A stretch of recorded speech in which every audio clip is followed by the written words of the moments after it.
Jewellery Hanamkonda ప్రారంభోత్సవ offer flat 20% VA December 14 నుండి 22 వరకు.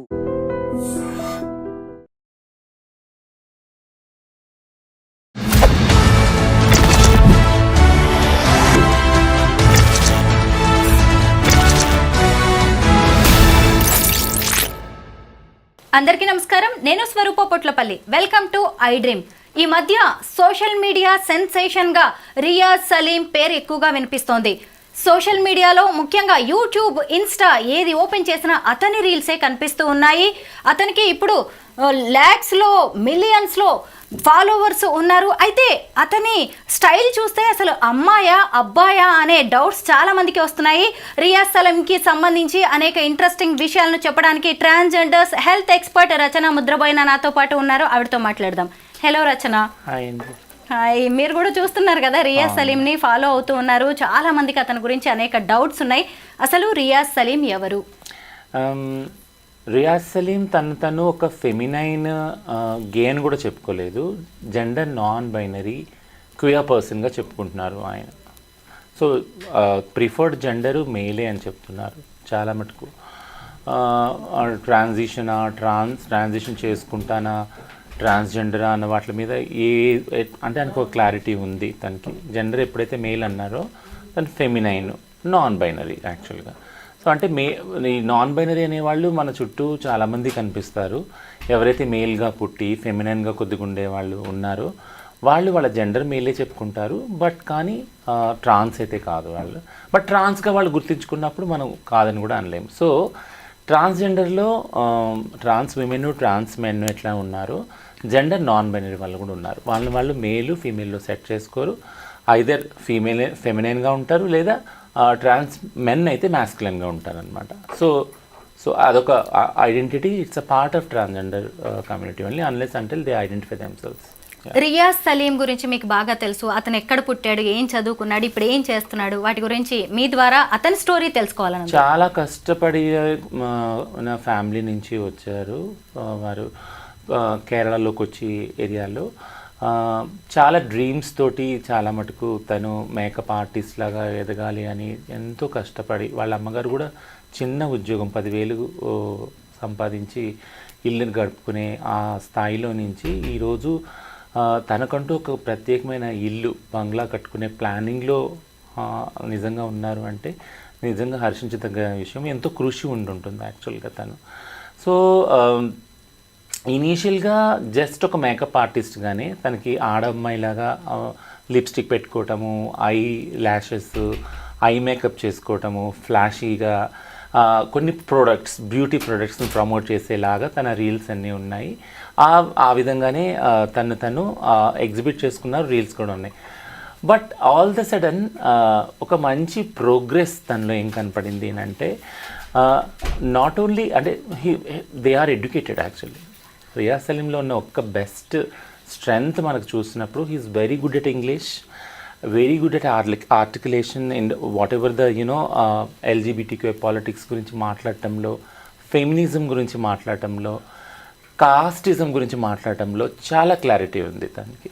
So I really praise that principles and knowledge actually. So not only as a artist, makeup artist who belong to gender non-binary, but also as an activist, as a feminist. Now Riaz Saleem is in front of us and he has such a huge energy actually. తనకి చాలా energy ఉంది, చాలా art ఉంది, skills ఉన్నాయి తనకి. తను భలే నిజంగా హ్యాండ్సమ్గా ఉన్నాడు. అయితే తనవన్నీ చూస్తుంటే తన అటైర్ కావచ్చు, తన హెయిర్ స్టైలు, అసలు అమ్మాయా అబ్బాయా అనే ఒక డౌట్ తనే క్రియేట్ చేస్తున్నాడు కదా, ఒక కన్ఫ్యూజన్ అనేది. అంటే ఇప్పుడు నాన్ బైనరీ అంటే ఎలా ఉంటారు, వీళ్ళు పెళ్లి చేసుకోవచ్చా, అసలు ఏ జెండర్ని వీళ్ళు పెళ్లి చేసుకుంటారు? వెరీ గుడ్ క్వశ్చన్ ఇది. ఎందుకంటే సమాజంలో చాలామందికి ఆడ మగ వాళ్ళకి, ముఖ్యంగా ఆడ మగలోనే ఉంది సమాజం. ట్రాన్స్ వాళ్ళంటే కొద్దిగా ఐడియా ఉంది, ఎందుకంటే హిజ్రా సమాజం ఉంది కాబట్టి వీళ్ళు మగవాళ్ళుగా పుడతారు, తర్వాత సర్జరీలు చేయించుకుంటారు, ఇదంతా చాలామంది తెలిసిన విషయం. బట్ కానీ మా అందరి జర్నీ కూడా ఒకవేళ ఎక్కడైతే సోకాల్డ్ బైనరీ సమాజంలో మాకు యాక్సెప్టెన్స్ రాదో, తెలీదుగో, మేము చిన్నపిల్లగా పుట్టినప్పుడు నేను ఇంతకుముందు చాలా ఇంటర్వ్యూస్లో చెప్పాను, చిన్నప్పుడు పుట్టినప్పుడు మాకే కన్ఫ్యూజన్ అది. నేను ఎందుకు అబ్బాయిలా పుట్టాను, అమ్మాయిలా ఎందుకు ఆలోచిస్తున్నాను, అమ్మాయిలా ప్రవర్తించాలని ఎందుకు అనిపిస్తుంది అనే దగ్గర నుంచి స్టార్ట్ అవుతుంది మా జర్నీ. సో ఈ జర్నీలో ఎవరైతే లేదు నేను అమ్మాయిగా మారాలి పూర్తిగా అనుకున్న వాళ్ళు ట్రాన్స్గా బయటకు వస్తారు. వచ్చినప్పుడు వాళ్ళకి సమాజంలో వాళ్ళ కుటుంబంలో ఫస్ట్ యాక్సెప్టెన్స్ దొరకకపోతే బయటకు వచ్చేస్తారు. వాళ్ళు వచ్చి హిజ్రా సమాజంలో కానీ ఇండిపెండెంట్గా బ్రతకటం స్టార్ట్ చేస్తారు. ఇది ట్రాన్స్ జర్నీ యాక్చువల్, ఒక ట్రాన్స్ వ్యక్తి జర్నీ సమాజంలో. బట్ ఇలా రావటం ఇష్టం లేకుండా ట్రాన్స్ లాగా ఐడెంటిఫై చేసుకోకుండా బైనరీలో ట్రాన్స్ విమెన్గా కాకుండా, ఫర్ ఎగ్జాంపుల్ ఒక జెండర్ క్యూర్ వ్యక్తి మగ పిల్లాడిగా పుడితే తను ఫెమినైన్గా కూడా ఉంటారు. ఫెమినైన్గా ఇప్పుడు సేమ్ రియాజ్ సలీం లాగా మేకప్ వేసుకోవటము, లిప్స్టిక్ వేసుకోవటము, మాట్లాడటము, నడక, ఇవన్నీ హావభావాలన్నీ ఫిమినైన్గా ఉంటాయి. చాలామంది మనం ఇలాంటి వాళ్ళని చూస్తుంటాం సమాజంలో కదా. పలానా పక్కింటి వాళ్ళ అబ్బాయో కానీ మన తెలిసిన చుట్టాలు అబ్బాయో కానీ ఇలా ఉండుంటారు ఫెమినైన్గా. ఇలాంటి వాళ్ళకి చాలా డిస్క్రిమినేషన్ కూడా అదే స్థాయిలో ఉంటుంది. ఎందుకంటే నువ్వు ఆడనా మగ, మీరే అడిగారు ఇప్పుడు ఆడనా మగనా, ఎందుకంటే సమాజం ఎప్పుడు ఆ రెండిట్లో సెట్ అవ్వమని ఫోర్స్ చేస్తుంది. యాక్చువల్గా ఆ జెండర్లోనే మీరు ఉండాలి, ఇది కాకుండా మీరు మధ్యస్థంగా ఉండకూడదు. ఈవెన్ మనం దేవతల్ని కూడా అలాగే చూస్తాం కదా, ట్రాన్స్ వాళ్ళని కూడా అలాగే చూస్తాం కదా. అర్ధనారీశ్వరు అని, లేకుంటే శిఖండి అని, బృహన్నల అని, ఇవన్నీ మనం పేర్లు పెడతాం కదా. సో ఈ వేటిల్లో కూడా సెట్ కాకుండా, ఏ ఐడెంటిటీలో కూడా సెట్ కాకుండా, బైనరీలో సెట్ కాకుండా మధ్యస్థంగా ఉండి వాళ్ళు ఉండే విధంగా వాళ్ళు మేల్గా పుట్టి ఫెమినైన్గా ఉండొచ్చు, ఒకవేళ ఫీమేల్గా పుట్టుంటే మ్యాస్కులిన్గా ఉండొచ్చు. అంటే ఇప్పుడు అమ్మాయిగా పుట్టి పొడుగు జుట్టేసుకొని ఫ్యాన్ షర్ట్ వేసుకోవచ్చు, మగలాగా డ్రైవింగ్ చేస్తూ బైక్ వేసుకుంటూ ఉండొచ్చు. ఇలాంటి వాళ్ళు కూడా చాలామంది అమ్మాయిలు చూస్తాం కదా, వాళ్ళు ట్రాన్స్ మ్యాస్కులిన్ నాన్ బైనరీ అనమాట. సో ఈ కోవలో ఈ నాన్ బైనరీ గురించి ఎక్కువ డిస్కషన్ ఎందుకు జరగదు అని అంటే మన సమాజంలో, ఇప్పుడు పాయింట్కి వస్తాను. నేను ఇంతకుముందు చెప్పాను సెక్షువాలిటీ, జెండర్ అనే దాని మీద సమాజంలో క్లారిటీ లేదు. మీరు ఎప్పుడైనా ఎవరైనా అడిగితే మీ సెక్స్ ఏంటంటే మేల్ అని చెప్తారు, మీ జెండర్ ఏంటంటే మేల్ అని చెప్తారు. అదే విషయం ఆడవాళ్ళని అడిగిన మీ సెక్స్ ఫీమేల్ అని చెప్తారు, జెండర్ మేల్ అని చెప్తారు. కానీ ఒక ట్రాన్స్ వాళ్ళని మీ సెక్స్ ఏంటని అడిగితే, ఒకవేళ నన్ను అడిగారు అనుకోండి, బై బర్త్ నేను మేలే కదా, సెక్స్ మేలే, ఇప్పుడు నేను ట్రాన్సిషన్ చేసుకొని ఫీమేల్ అయ్యాను యాక్చువల్గా. సో థింగ్ ఏంటంటే ఈ క్లారిటీ లేదు యాక్చువల్గా సమాజంలో. సెక్స్కి, జెండర్కి, సెక్షువాలిటీకి ఎప్పుడు మూడింటిని కలిపేస్తామన్నమాట. ఈ ప్రయత్నంలోనే ఏదైతే జెండర్ నాన్ బైనరీ వాళ్ళు ఉన్నారో, క్వియర్ అంటారు వాళ్ళని, ఆ వర్డ్ యూజ్ చేస్తారు. జెండర్ నాన్ బైనరీ, ట్రాన్స్ అని వాళ్ళు ఐడెంటిఫై చేసుకుంటే ట్రాన్స్ అనొచ్చు. వాళ్ళు ఉన్నారో వాళ్ళ గురించి ఎక్కువ డిస్కషన్ లేదు, సెన్సిటైజేషన్ లేదు, ఓరియంటేషన్ లేదు, చాలా మటుకు స్టిగ్మా డిస్క్రిమినేషన్ ఉంది.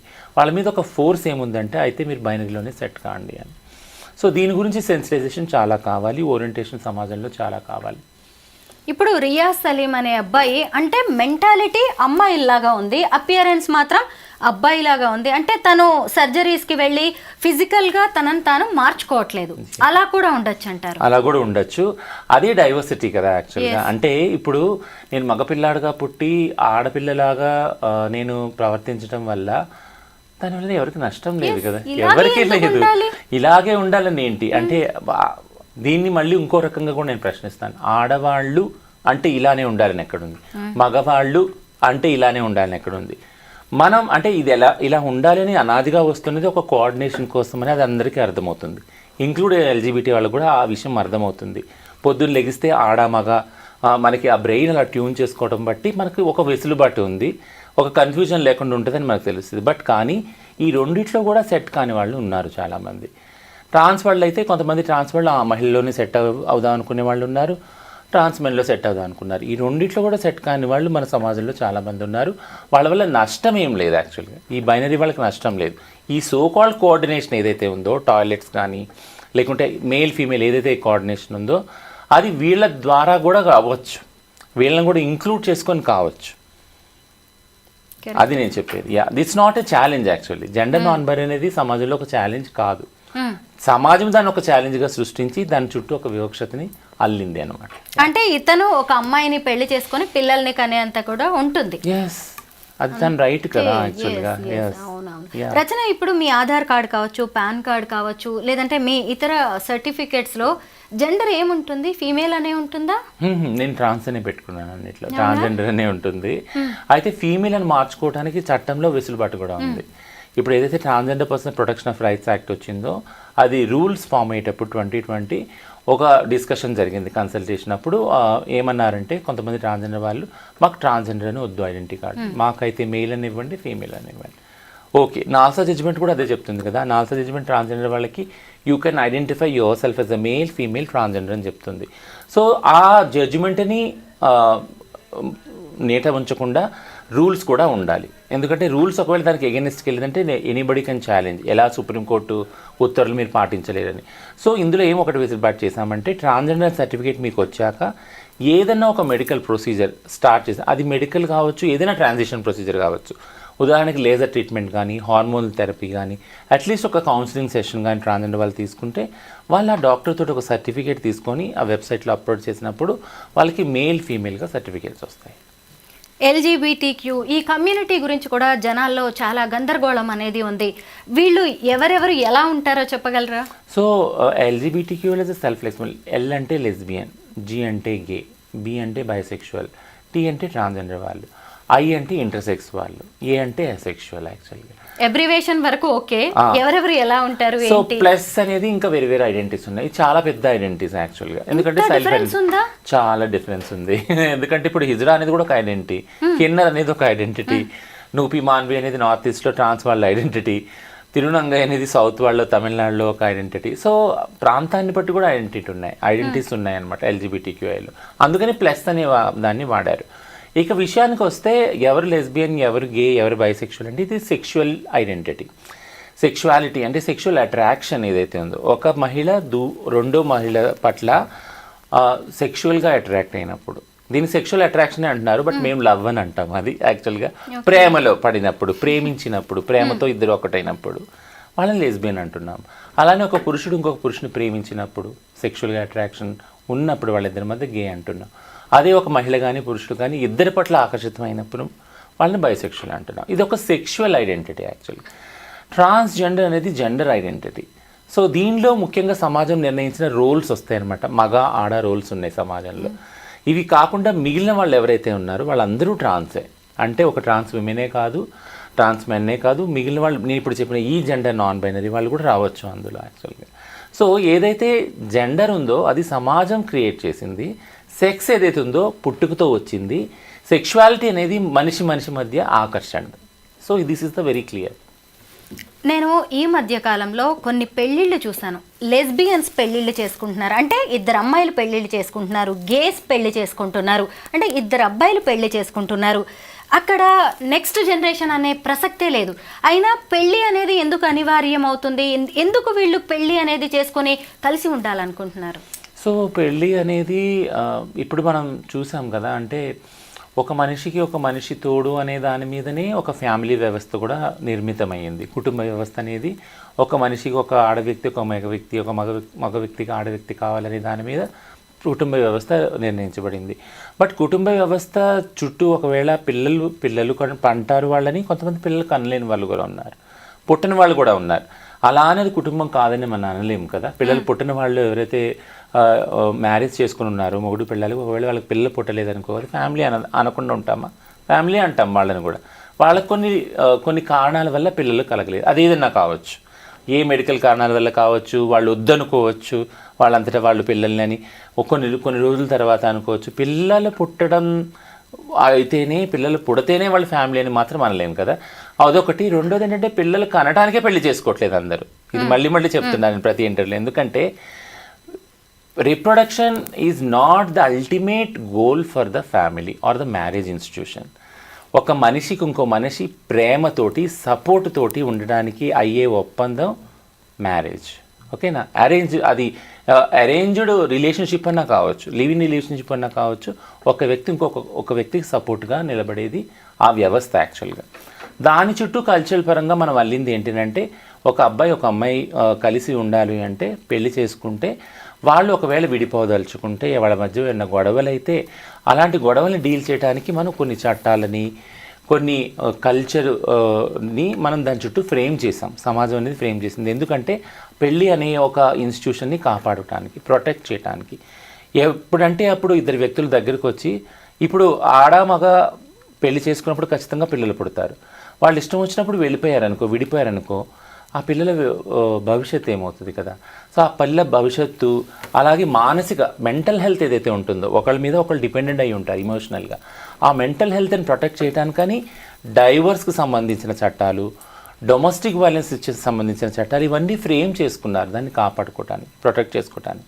But same protection, same safety LGBT వాళ్ళకి లేవు. సో అది డిమాండ్ చేస్తూ ఉన్నారు గత కొన్ని సంవత్సరాల నుంచి. ఎందుకునంటే ఎల్జిబిటీ వాళ్ళకి పార్ట్నర్స్ దొరకటమే కష్టము. ఈ ప్రయత్నంలో ఎల్జిబిటీ వాళ్ళ దగ్గరికి సోకాల్డ్ ఏదైతే సిస్ కమ్యూనిటీ వాళ్ళు అప్రోచ్ అయ్యే ప్రమాదం ఉంది. అయ్యి వాళ్ళతో రిలేషన్షిప్లో ఉండి ఆ డొమెస్టిక్ వైలెన్స్, ఆ పార్ట్నర్ వైలెన్స్ కొన్ని రోజులు ఉండి వాళ్ళు ఒకవేళ వెళ్ళిపోతున్నారు అనుకో, సో దీనికి ఆ అడ్డుకట్ట ఆనకట్ట ఎక్కడ ఉంది యాక్చువల్గా. అందుకని మ్యారేజ్ రేట్స్ చాలా అడుగుతున్నారు. ఎందుకంటే ఇది ఒక ఇమోషనల్ డ్రౌనింగ్ ఉంది ఇక్కడ ఇందులో. అంటే మెంటల్ హెల్త్కి సంబంధించిన విషయాలు చాలా ఉన్నాయి, సూసైడల్ అయ్యే ఛాన్సెస్ చాలా ఉన్నాయి. సో అందుకని ఇక్కడ ఎల్జిబిటీ రిలేషన్షిప్స్ని ప్రొటెక్ట్ చేయడానికి మ్యారేజ్ అనేదాన్ని డిమాండ్ చేస్తూ ఉన్నారు. మ్యారేజ్ అనేది ఎందుకు అన్నది మీ ప్రశ్న. యాక్చువల్గా దానికి వస్తాను. యాక్చువల్గా ఎలా అయితే ఫస్ట్లో చెప్పానో, ఒక వ్యక్తి సపోర్ట్ చాలా అవసరమని ఇమోషనల్గా ఉండటానికి. మనం అందరం జంతువులమే యాక్చువల్గా. జంతువులు అంటే మన చుట్టూ ఒక నాగరికతని అల్లుకున్నాం మనం కదా. సివిలైజేషన్ అనేది ఒక నాగరికత, ఒక భార్య, ఒక భర్త, పిల్లలు, ఫ్యామిలీ, ఇల్లు, అమ్మమ్మ, తాతయ్య, ఇదంతా ఒక నాగరికత మనం నేర్చుకున్నాం, అల్లుకున్నాం మన చుట్టూ మనం. అదంతా నాగరికత కూడా బైనరీలోనే ఉంది యాక్చువల్గా. ఆ బైనరీ నుంచి బయటకు వచ్చిన వాళ్ళు ఎల్జిబిటీ వాళ్ళు. ఆ బైనరీ ఏదైతే ఉందో వ్యవస్థ, అందులో నుంచి బయటకు వచ్చి జీవిస్తున్న వాళ్ళు ఒంటరిగా జీవించాల్సి వస్తుంది. సో ఒంటరిగా జీవించే తత్వము ఏ జీవికి కూడా లేదు. Every living being is a community being at the end of the day. మీరు అడవిలో చూసుంటారు కదా, జీబ్రాలన్నీ ఒక చోట, పులులన్నీ ఒక చోట, ఏనుగులన్నీ ఒక చోట గుంపుగా ఉంటాయి. సో మనం ఏం వాటికి వేరు కాదు కదా. అంటే ఇప్పుడు మనం బట్టలు వేసుకొని నాగరికత నేర్చుకుంటే మనుషులు అయ్యాం, బట్ మనం కూడా అలాంటి కమ్యూనిటీ జీవాలమే కదా. సో కాబట్టి ఒక కమ్యూనిటీ అనేది ఎల్జిబిటీలో లేదు. ఎవరికి వాళ్ళు విడిగా వాళ్ళ తల్లిదండ్రులను వదిలిపెట్టి జీవించే మనుషులు, ఏకంగా అంటే సింగిల్గా జీవించే మనుషులు. సో వాళ్ళంతటా వాళ్ళు ఒక కమ్యూనిటీ ఏర్పరచుకోవాలి. ఎందుకంటే ప్రతి ఒక్క జీవికి ఒక కమ్యూనిటీ అవసరం. అందుకని ఈ మ్యారేజెస్ అనేది, లివింగ్ రిలేషన్షిప్ అనేది ఎల్జిబిటీలో చాలా ముఖ్యం అన్నమాట. ఈ లెస్బియన్, గే మ్యారేజెస్కి లీగల్ అప్రూవల్ ఉంటుందా? లేదు. హిందూ మ్యారేజ్ చట్టం ప్రకారం ఒక జడ్జిమెంట్ ఉంది మెడ్రాస్ హైకోర్టుది. ఒకవేళ హిందూ రిచువల్స్ ఫాలో అయ్యి చేసుకుంటే కనుక ఆ వధువు ఎవరైతే ఉన్నారో ఆమె హిందూ వధువుగానే పరిగణించబడుతుంది, ఆ పెళ్లిగా పరిగణించబడుతుంది. సో ఒక గుళ్ళో దండలు మార్చుకొని పురోహితుల మధ్య మంత్రతంత్రాలతో ఏదైతే జరుగుతాయో పెళ్ళిలో అది కూడా. బట్ క్రిస్టియన్ ప్రకారం కానీ లేదా ఇస్లాం ప్రకారం కానీ అది ఇప్పుడు వచ్చి యాక్సెప్ట్ తెలియదు. చాలామంది ఆర్య సమాజ్లో చేసుకుంటారు, అక్కడ సర్టిఫికేట్ కూడా దొరుకుతుంది. బట్ దాని లీగల్ వ్యాలిడిటీ కూడా ఇంకా క్వశ్చనింగ్. ఎందుకంటే ఇప్పుడు ఆర్య సమాజ్ ఇచ్చే మ్యారేజ్ సర్టిఫికేట్లనే ఒక క్వశ్చన్ మార్క్లో గవర్నమెంట్ పడేసింది యాక్చువల్గా. యా. అయితే ఇలాంటి వాళ్ళు పిల్లలు కావాలి, మాకంటూ ఒకళ్ళు ఉండాలి అనుకున్నప్పుడు సరోగసీకి కానీ లేదంటే అడాప్షన్కి వెళ్ళే ఛాన్సెస్ ఉంటాయి? లేదు, ఆ రైట్స్ కూడా లేవు. సరోగసీ చట్టం పెట్టేటప్పుడు కూడా మేము చాలా కన్సల్టేషన్స్ చేశాము. సరోగసీ దానిలో ఎల్జిబిటీ వాళ్ళని ఇంక్లూడ్ చేయండి అని కూడా చెప్పడం చేశాము. బట్ ఎథికల్గా వాళ్ళు చాలా క్వశ్చన్స్ రేస్ చేశారు. ఏంటి అని అంటే మామూలుగానే మేల్ ఫీమేల్ రిలేషన్షిప్స్లో ఆడవారికి సింగిల్ ఉమెన్ ఉన్నప్పుడు ఖచ్చితంగా వాళ్ళు టేక్ కేర్ చేయగలిగితే పిల్లల్ని వాళ్ళకి ఇస్తాం, ఎందుకంటే తల్లులు కాబట్టి. ఎవరైతే తల్లులు లేని పిల్లలు ఉన్నారో వాళ్ళకి ఇస్తాం, కానీ తండ్రికి సింగిల్గా ఉన్న వాళ్ళకి ఇయ్యరు. సో అక్కడ కూడా రూల్స్ చాలా స్ట్రిక్ట్గానే ఉన్నాయి. అదొకటి. ఇంకో ఫైనాన్షియల్ బేస్ ఒకటి, అంటే కన్సిస్టెంట్గా ఆ పిల్ల ఎవరైతే ఉన్నారో, పిల్లలు అనాథ అయి ఉన్నారు, తల్లిదండ్రులు లేని వాళ్ళు ఒకవేళ మీరు పెంపకాన్ని తీసుకుంటే వాళ్ళ విద్యాభ్యాసం కానీ, వాళ్ళ రోజువారీ జీవనం కానీ, జీవన స్టాండర్డ్స్ కానీ అవన్నీ వాళ్ళు మంచిగా తీసుకెళ్లేటట్టు వాళ్ళ ఇన్కమ్ లెవెల్స్ ఉంటేనే అదంతా ఫైనాన్షియల్ స్టెబిలిటీ చూసి ఇచ్చే ఒక ప్రొసీజర్ ఉంది యాక్చువల్ అడాప్షన్లో. సో సరగసీకి మాట్లాడుకున్నప్పుడు ఈ సరగసీలో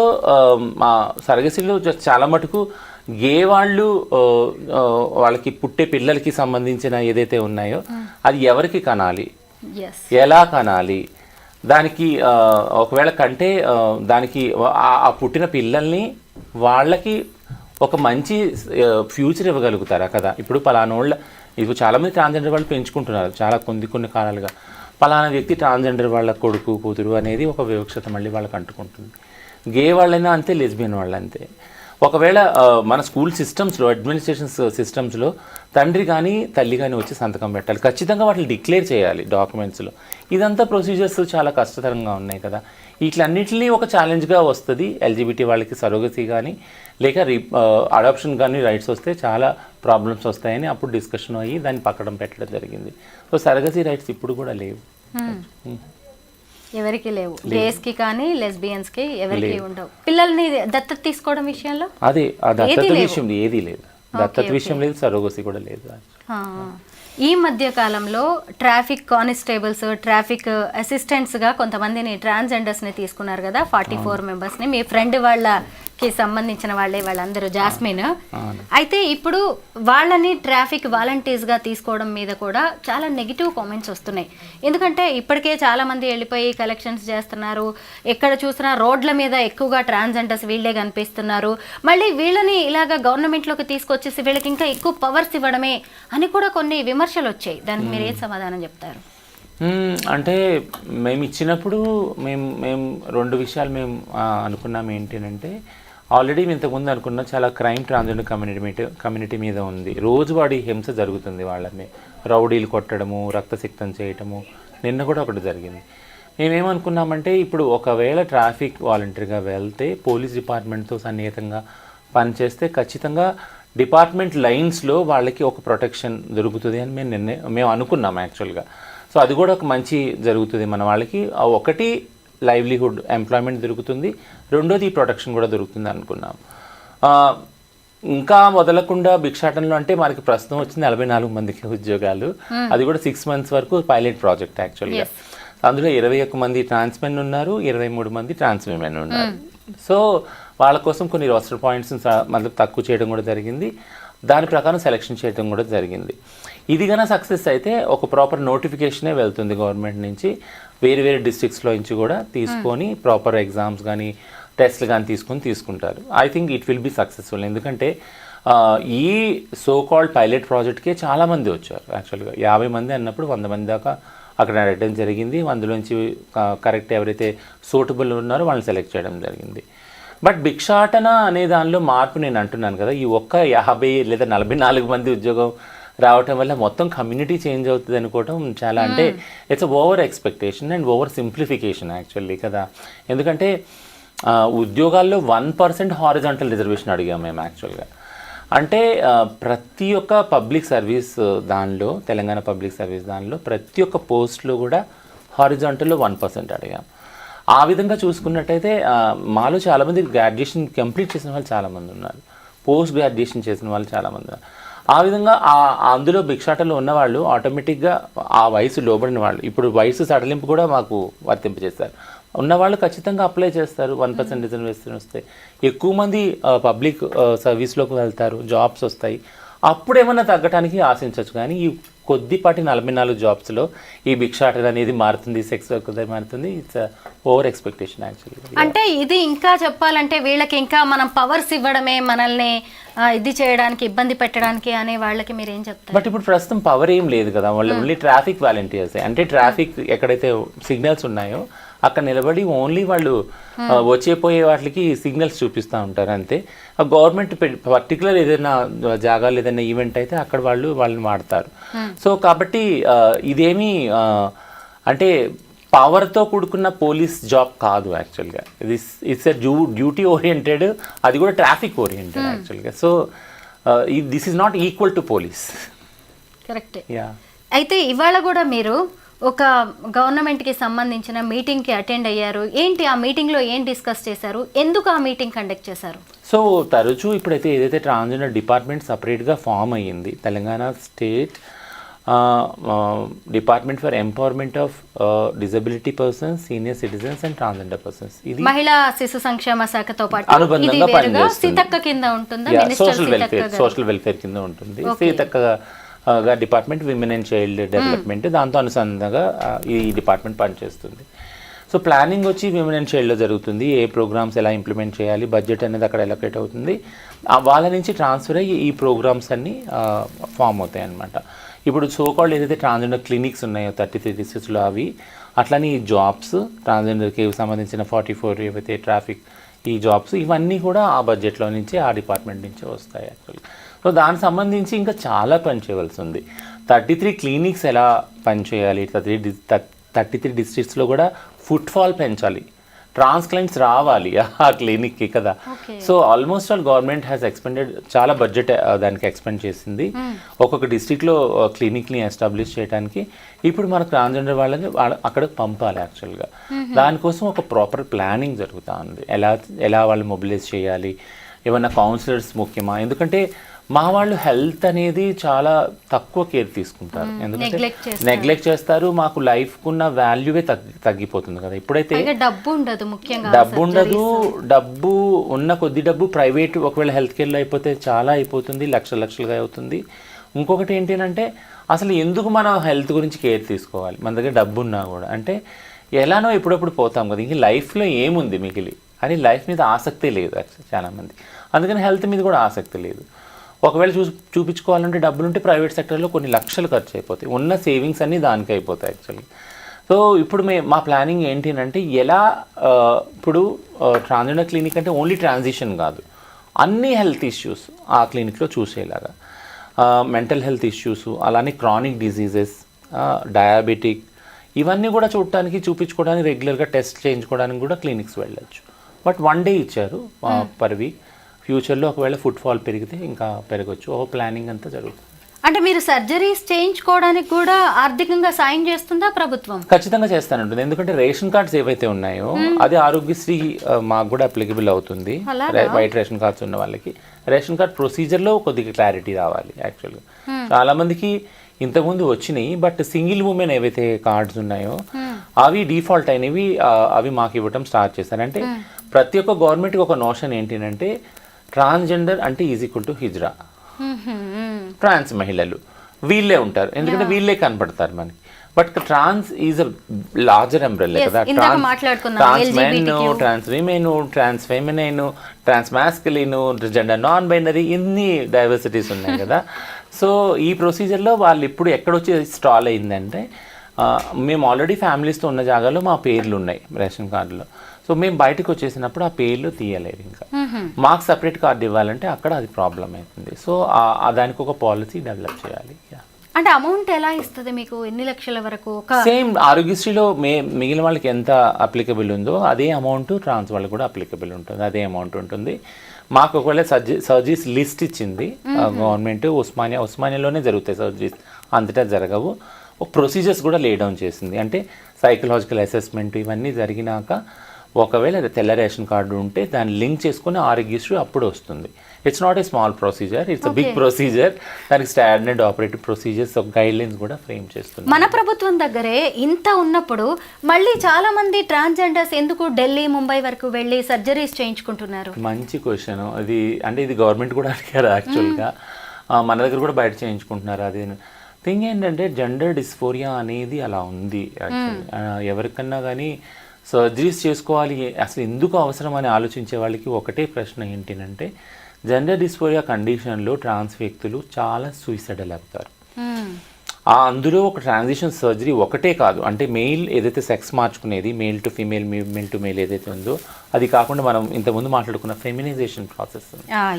ఫెమినైజేషన్ ప్రాసెస్కి కొన్ని లక్షలు వాళ్ళ సేవింగ్స్ వెళ్ళిపోతాయి యాక్చువల్గా. ఫేషియల్ ఫెమినైజేషను, చిన్ను కానీ, నోస్ కానీ, బంప్స్ కానీ, వాట్ నాట్ యాక్చువల్లీ బాడీ అంతా feminisation. This all because of dysphoria. So ఈ డిస్ఫోరియాని డీల్ చేసే మెంటల్ హెల్త్ ఎక్స్పర్ట్స్ లేరు, ముఖ్యంగా కౌన్సిలింగ్ చేసేవాళ్ళు, సైకాలజిస్ట్, సైకాట్రిస్ట్, క్లినికల్ సైకాలజిస్ట్ లేరు మనకి. సో ఇది ఉన్నప్పుడు ఖచ్చితంగా ఈ ఏదైతే సేవింగ్స్ అన్నీ ఈ సర్జరీస్కి వెళ్ళేవి కొద్దిగా తగ్గొచ్చు, మినిమైజ్ అవ్వచ్చు. ఎస్, ఇప్పుడు ఫెమినైజేషన్ అన్నారు కాబట్టి మళ్ళీ అంకిత వచ్చేసింది మన మధ్యలోకి. ఎందుకంటే అంకితని ఖచ్చితంగా మీ కమ్యూనిటీలో మనం ఒక టాప్ ప్లేస్లోనే చూడాలి. ఎందుకంటే తను తన తల్లి దగ్గర నుంచి, కుటుంబం నుంచి బయటకు వచ్చింది, తర్వాత కూడా ఫ్యామిలీ రిలేషన్స్ మెయింటైన్ చేసింది, తల్లి కోసం ₹1,00,00,000 పైగా ఖర్చు పెట్టి ఇల్లు కట్టింది, తర్వాత తనకంటూ ఒక మనిషి ఉండాలని ప్రేమించి ఒక వ్యక్తిని పెళ్లి చేసుకుంది. సరే, భార్యాభర్తలు నార్మల్ వాళ్ళకి కూడా గొడవలు వస్తాయి, విడిపోయారు. దాన్ని కూడా మనం పాజిటివ్ యాంగిల్లోనే మనం చూసాం. ఆ అమ్మాయి కూడా నేను ఇంకా మూవ్ ఆన్ అయిపోవాల్సిందే అని చెప్పి తను కూడా ఎంతో పాజిటివ్ యాటిట్యూడ్తో, మీరు కూడా ఎంతో మంచి అప్రిసియేషన్స్, కాంప్లిమెంట్స్ ఇచ్చారు తనకి. అయితే ఈ ఫెమినైన్ ఫేస్ కోసం తను జాలైన్ సర్జరీ చేయించుకోవడం చాలా ఆశ్చర్యంగా అనిపించింది. ఏంటి అసలు ఫీమేల్గా కనిపించడానికి ఇంత కష్టపడతారా ట్రాన్స్జెండర్స్ అనిపించింది నాకైతే. సో మళ్ళీ రియాజ్ సలీం మీదకి వద్దాం మనం టాపిక్ అంకిత నుంచి. ఎందుకంటున్నాను అంటే మీరు అన్నది కరెక్టే, మనం దాని గురించి చాలా విస్తారంగా మాట్లాడుకున్నాం. బహుశా ఈ కౌన్సిలింగ్ ఫెసిలిటీ లేకపోవడం వల్ల చాలామంది సర్జరీస్కి వెళ్తున్నారేమో, అసలు అక్కడ కౌన్సిలింగ్ అవుతున్నాయో లేదో అన్నది కూడా మనం డీల్ చేసాము. మీరు రియాజ్ సలీం మీదకి ఎందుకు రావాలని నేను అంటున్నానంటే, ముఖ్యంగా చాలామంది నేను ఇంటర్వ్యూకి వచ్చేటప్పుడు కూడా చాలామంది అన్నారు, అంటే రియాజ్ సలీం ఎక్కడో కేరళలో ఫెమినైన్గా ఉన్నాడు, తను ట్రెండింగ్ అవుతున్నారు, బట్ తన గురించి నువ్వేం మాట్లాడతావు రచనమ్మ అని అడిగారు. యాక్చువల్గా యాంకర్ గారు ఎందుకు పిలిచారు, హోస్ట్ గారు ఎందుకు పిలిచారు అంటే, ట్రాన్స్ స్పెక్ట్రమ్లో ఎవరైతే ఉన్నారో ఐడెంటిటీస్ వేరే వేరే హిజ్రా కానీ, లేదా ట్రాన్స్ ఉమెన్ కానీ, ట్రాన్స్ మెన్ కానీ, ట్రాన్స్ నాన్ బైనరీ కానీ, వీళ్ళందరి గురించి మనం మాట్లాడుకోవాలి. ఎందుకంటే ప్రతి ఒక్కళ్ళ జర్నీ మనకి ఇంపార్టెంట్. ఇందులో ఉన్న ఐడెంటిటీస్ ముఖ్యంగా పొద్దున మీరు శివశక్తిని తీసుకొచ్చి మాట్లాడదామన్నా మనం మాట్లాడాలి. యాక్చువల్గా వాళ్ళని కూడా ట్రాన్స్గా ఐడెంటిఫై చేసుకునే వాళ్ళు చాలామంది ఉన్నారు కదా, దేవుడు వచ్చే మనుషులు వీళ్ళందరూ.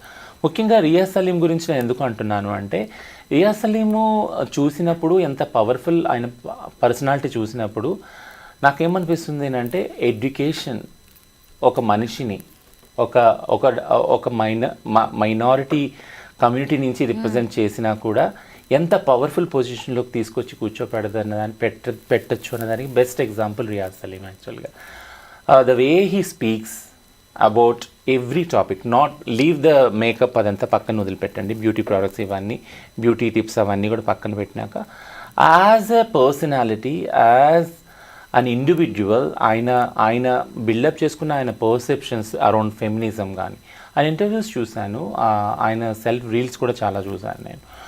అందులో ఫెమినిజం గురించి మాట్లాడేటప్పుడు పేట్రియార్కల్ సెటప్లో విమెన్ని ఎంత సబ్జుడైజ్గా చూస్తారు జెండర్ స్పెక్ట్రంలో, మహిళలు ఎంత వివక్షతకి లోనవుతారు పురుషుల వల్ల, కుల వ్యవస్థలో అలాగే జెండర్ వ్యవస్థలో కూడా, అని చాలా చక్కగా క్లియర్గా వర్ణించి చెప్పాడు. ముఖ్యంగా కేరళ, ఏదైతే కేరళలో మనం అనుకుంటాం మదర్హుడ్, 100% విమెన్ ఎడ్యుకేషన్ ఇవన్నీ మనం అనుకుంటాం, అక్కడ ఉన్న కుల వ్యవస్థ ఏదైతే ఉందో ఆ కుల వ్యవస్థలో ఎల్జిబిటీ వాళ్ళని ఎక్కడ ప్లేస్ చేసుకున్నారు వాళ్ళు అని తన జర్నీని అటాచ్ చేసుకుంటా ఎంత స్ట్రాంగ్గా కాన్ఫిడెంట్గా ఆయన చెప్పిన మాటలు నిజంగా I really praise him actually. ఎందుకంటే అలా మాట్లాడే వాళ్ళు మనకి చాలా తక్కువ మంది ఉన్నారు. 2013లో మధ్యప్రదేశ్లో ఉజ్జయినిలో ప్రియాంశు యాదవ్ అనే ఒక 16 ఏళ్ల కుర్రాడు, మీకు తెలిసే ఉంటుంది, మీరు చేసుకుంటూ ఉంటారు దాని మీద ఎపిసోడ్, 10th క్లాస్ చదివే పిల్లాడు సూసైడ్ చేసుకున్నాడు. యాక్చువల్గా మీరు ఇన్స్టాగ్రామ్లో చూసినప్పుడు నాకు తలుచుకుంటే నేను చాలా బాధగా అనిపిస్తుంది. ఎందుకంటే సచ్ స్మాల్ ఏజ్లో అంత క్యూట్గా ఉన్న తను 4000 హేట్ కామెంట్స్ ఒక రీల్కి. తను ఒకరోజు దీవాళికి శారీ కట్టుకున్నప్పుడు 4000 హేట్ కామెంట్స్ వచ్చింది ఆ రీల్కి. And he attempted suicide, committed suicide actually. అది చూసినప్పుడు మేమందరం ఒక్కసారి వాట్ ఈస్ దిస్ అంటే ఏం జరుగుతుంది, మనం ఇంత పోరాడి ఎల్జిబిటీ రైట్స్ అని ఈ కంట్రీలో 377 డీక్రిమినలైజేషన్ అన్నాము, 4 జడ్జిమెంట్ అన్నాము, యాక్ట్ అన్నాము, బట్ కానీ మన యంగ్ జనరేషన్ వాళ్ళు ఇంత ట్రోలింగ్కి, ఇంత హేట్రెడ్ ఉందా మన సమాజంలో మన పట్ల అని చూసుకునేటప్పటికి బాధ, భయం రెండు వచ్చినాయి యాక్చువల్గా నాకు.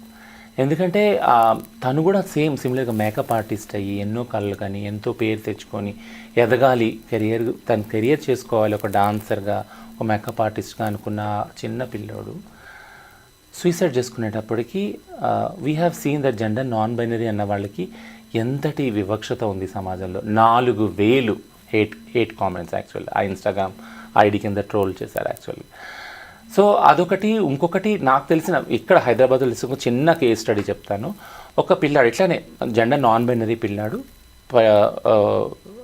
వాళ్ళ అన్నది, సొంత అన్నది మెహందీ ఫంక్షన్ అవుతుంది. మెహందీ ఫంక్షన్ అయినప్పుడు ఫ్రెండ్స్ అందరూ వస్తారు, అంత జోవెల్గా ఆడుకుంటారు, పాడుకుంటారు. ఆటపాటలో ఈ ఫెమినైన్నెస్ చూశారు కొంతమంది అన్న ఫ్రెండ్స్. చూసినప్పుడు అన్నతో వెళ్ళి ఎక్కడో కామెంట్ చేసినట్టు క్రిటిసైజ్ చేస్తున్నాడు. ఆ పిల్లాడు ఫంక్షన్ అయిపోగానే వచ్చి తల్లిదండ్రుల మీద బాగా అరిచాడు. ఏంటంటే ఎందుకు ఇలా తమ్ముడు చేస్తున్నాడు, ఇదేంటి ఫెమినైన్, ఈ చెక్క వేషాలు, ఇవన్నీ ఉంటాయి కదా, ఇలాంటి డెరిగేటరీ లాంగ్వేజ్ అంతా యూజ్ చేసేటప్పటికి దట్ కిడ్ కమిటెడ్ సూసైడ్. బాధ ఏంటి అంటే ఆ కిడ్ సూసైడ్ చేసుకున్నాక 3 రోజు పెళ్ళి, ఆ చావుని దాచేసి పెళ్లి చేసేసారు.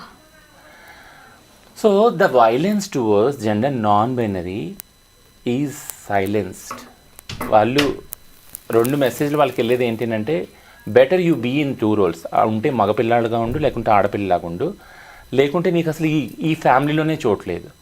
ప్రతి ఒక్క ట్రాన్స్ఫర్ నేను అనుకున్నప్పుడు వాళ్ళ జర్నీ అంతా అలాగే స్టార్ట్ అయ్యి ఉంటుంది కదా. ఈవెన్ నా జర్నీ కూడా అట్లానే స్టార్ట్ అయ్యి ఉంటుంది.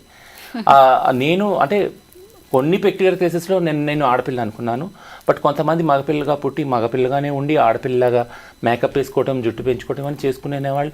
దానివల్ల సమాజానికి ఏం నష్టం లేదు కదా, అది ఒక క్రైమ్ కాదు కదా. దెన్ వై ఇంత హేట్రెడ్ ఈ సమాజంలో? So we all should praise Riaz Salim because he's such a bold personality and we need more such Riaz Salims in our society to be more vocal, to talk on behalf of gender non-binary. ఎందుకంటే వాళ్ళని protect చేసుకోవడం చాలా ముఖ్యము. అందులో there can be trans binary also కదా. వాళ్ళకి ఒక enabling environment create చేసినప్పుడు వాళ్ళు ముందుకొచ్చి ట్రాన్సిషన్ అవుతారు. ట్రాన్సిషన్ అనేది ఒక ఆప్షన్ మాత్రమే. ప్రతి ఒక్కరు ట్రాన్సిషన్ అయ్యి బైనరీలో సెట్ కావాలని లేదు కదా. యా, అంకితా రాజీ ఎందుకు ఈ ఫెమినైన్ ఫేస్ కోసం ఇంత కష్టపడుతుంది? బహుశా అయ్యి ఉండొచ్చు. అది మనకి నేను అదే ఇంతకుముందు చెప్పింది ఏంటంటే ఫెమినైజేషన్ అనేది ఒక బర్డెన్గా జెండర్ డిస్ఫోరియాలో ఉంది. అది యాక్చువల్గా ఫెమినైజేషన్ కానీ మ్యాస్కులినేషన్ కానీ. ట్రాన్స్ పురుషుల్లో తీసుకుంటే వాళ్ళు బాడీ బిల్డింగ్ ఇవన్నీ చేస్తారు యాక్చువల్గా. ఏదైతే ఇప్పుడు కొంతమంది ట్రాన్స్ మ్యాస్కులిన్, ట్రాన్స్ మెన్ అయితే ఎవరైతే ఉన్నారో మీరు చూడొచ్చు ఇన్స్టాగ్రామ్ ప్రొఫైల్స్లో, వాడు బాడీ బిల్డింగ్లో ఉండి మంచి శరీర దార్ఢ్యం చూసుకొని వాళ్ళు ఫైటింగు వీటిలన్నిటికీ వెళ్తూ ఉంటారు రెగ్యులర్గా జిమ్కి వెళ్ళి, ప్రోటీన్స్ అవన్నీ తీసుకొని.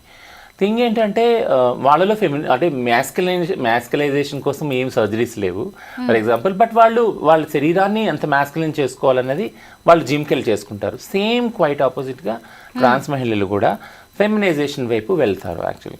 సో జెండర్ డిస్ఫోరియా అనేది ఎంత ఎఫెక్టివ్గా పనిచేస్తుంది, నేను ఇంకా అందమైన ఆడమ్మాయిని కావాలి, అందమైన మగ వ్యక్తిని కావాలనే ప్రయత్నము ఎటువైపు తీసుకెళ్తుంది అనే దాని మీద మనం ఎవరు ఫోకస్ చేయట్లేదు యాక్చువల్గా. కనీసం ఒక డిస్కషన్ కూడా పెట్టట్లేదు దాని గురించి. అది పెట్టిన రోజున అందం అనే దానికి పరిభాష మారిపోతుంది. ఇప్పుడు మాట్లాడుకుందాం, డిస్కషనే కదా. సో నేనేమంటున్నానంటే అందం, నేనేం చెప్పాలనుకుంటున్నాను, వెరీ గుడ్, ఇది క్లియర్గా ఉంది క్వశ్చన్. నేనేం చెప్పాలనుకుంటున్నానంటే అందం అనే దానికి పరిభాష ఏంటి, డెఫినేషన్ ఏంటి యాక్చువల్గా. అంటే ఇలా ముక్కుంటేనే, ఇలా మూతుంటేనే, ఇంత ఇలా సన్నగా ఉంటేనే, ఇలా ఉంటేనే, అంటే ఈ స్టాండర్డ్స్ ఎవరు మనకి డిక్టేట్ చేస్తున్నారు యాక్చువల్గా. మన చరిత్రలో తీసుకున్నా, మన పురాణాల్లో తీసుకున్నా కలర్కి సంబంధించి ఏది బైనరీ లేదే. కలర్ తక్కువ ఉన్న కృష్ణుడిని, రాముడిని కూడా దేవుడు అన్నారే, అవునా? పొట్టిగా ఉన్న వామనమూర్తిని కూడా దేవుడే అన్నారే, అవునా? సింహమోహం వేసుకొచ్చిన అన్ని దేవుడే అన్నారే, అవునా కదా? అసలు రూపు లేని వాళ్ళని కూడా దేవుడు అన్నారు కదా కొన్ని మతాలు. సో నేను అనేది ఏంటంటే ఈ అందం అనే దానికి పరిభాష, డెఫినేషన్ని ఎవరు డిసైడ్ చేస్తున్నారు? Just dismantle this. అందం అనే ఏదైతే బైనరీ స్టీరియోటైపింగ్ ఏదైతే ఉందో దాన్ని మనం డిస్మాంటిల్ చేయాలి. ఎలా ఉన్నా, లావుగా ఉన్నా, పొడుగ్గా ఉన్నా, పొట్టిగా ఉన్నా, బక్కగా ఉన్నా, ఎలా ఉన్నా కూడా, ఏ కలర్లో ఉన్నా, తెల్లగా ఉన్నా, చామంచాయలో ఉన్నా, నల్లగా ఉన్నా, అందం అనేది మనసుకి పరిమితము, శరీరానికి పరిమితమైనది కాదు. సో శరీరానికి కనపడేది ఓన్లీ ఒక ఆకారం మాత్రమే, ఓన్లీ కొన్ని ఛాయలు మాత్రమే. ఈ అందం అనే దానికి ఎప్పుడైతే డెఫినేషన్ మారుతుందో ఖచ్చితంగా జెండర్ డిస్ఫోరియాతో ఎవరైతే బాధపడుతున్నారో ట్రాన్స్ వాళ్ళు, ఫెమినైజేషన్ చేసుకోవాలి, మ్యాస్కులినేషన్ వైపు వెళ్ళాలనుకునే వాళ్ళ మీద ఒత్తిడి తగ్గుతుంది యాక్చువల్గా. ఫర్ ఎగ్జాంపుల్ ఇప్పుడు నేను అన్నాను, నేను ఫస్ట్ నుంచి ఆడపిల్లనే అనుకున్నాను. నాకు నా జీవితంలో లక్కీలీ నన్ను నాలా ప్రేమించే వాళ్ళు దొరికారు. నేను మీకు ఎన్నో ఇంటర్వ్యూస్లో చెప్పాను కదా, నా హస్బెండ్ నన్ను నాలాగా ప్రేమించాడు. ఇప్పటికి ప్రతి వారంలో ఒకసారి అడుగుతాను, ఏం చూసినాడు ప్రేమించావు అని. ప్రతి ఇంటర్వ్యూలో కూడా చెప్తారు. బట్ ఖచ్చితంగా చూస్తూ ఉంటారు. సో ఖచ్చితంగా he never stop me and he also do, and చాలా స్టేటస్లు, స్టోరీస్లో అప్లోడ్ చేస్తూ ఉంటారు ఆయన. అంటే డైరెక్ట్గా నాకు కాకుండా నాకు అర్థమయ్యేలాగా అనమాట, that like you are beautiful and beauty is not for like body అని. సో నేను చెప్పేది ఏంటంటే సమాజంలో బ్యూటీ యొక్క పరిభాష మార్చాలి మనం. కలర్ని, ఎత్తుని, పొడుగుని, లావుని దీన్ని బట్టి అందం ఉండదు. అందం అనేది మనసు సంబంధించింది, వయసుకు సంబంధించింది లేదా ఆకారం సంబంధించింది కానే కాదు.